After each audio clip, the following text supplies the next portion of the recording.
माझ्या सर्व यूट्यूब फॅमिलीला नवीन वर्षाच्या खूप खूप मंगलमय शुभेच्छा. चला ते तुम्ही देवपूजा करायला घेतली आहे आणि बरेच दिवस झाले विहारसुद्धा मी क्लीन केलं, त्यामुळे ते क्लीन करून घेतलं. छान मूर्त्याही क्लीन केल्या आणि देवपूजा करायला घेतली. त्याच्यात झालं कसं, 2 दिवसासाठी माझा विहारामध्ये लाईट गेला आहे, पण चला आता त्याच्यावर बिना लाईटाचंच काम भागवलं. छान मूर्त्या क्लीन करून घेतल्या, छान अशी छोटीशी रांगोळीसुद्धा काढली आणि काहीतरी मला अशी कॉफी करत होती. छान देवपूजा केली, धूप अगरबत्ती लावली. ते सगळं आवडल्यानंतर मी आली आहे तोरण बनवायला. जे की आमच्या कॉर्टरच्या साईडला जे ना आंब्याचं झाड आहे त्याला आंबेसुद्धा आले आहेत. छान मग असं तोरण बनवून घेतलं. तोपर्यंत हेही वर्किंगवर आले होते, हेही फ्रेश झाले. लगेच मग यांच्या हातून तोरण लावून घेतलं. तोरण लावल्यानंतर छान दारासमोर छोटीशी अशी रांगोळी काढली. रांगोळीशी फारशी जमत नाही, पण चला जशी का असेल ना तर काढायचा प्रयत्न करते.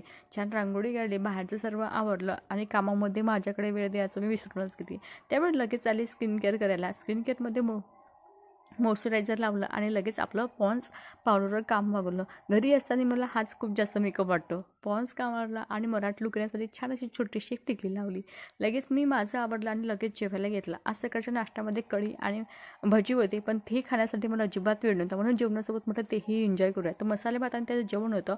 सायंकाळच्या जेवणाला आज पुरणपोळी होती. सायंकाळचं जरी म्हटलं त्याला दुपारपासूनच मी सुरुवात केली. छान असं पुरणपोळीचं जेवण बनवलं. असं काही होतं माझा आजचा दिवस. चलो तर बाय बाय.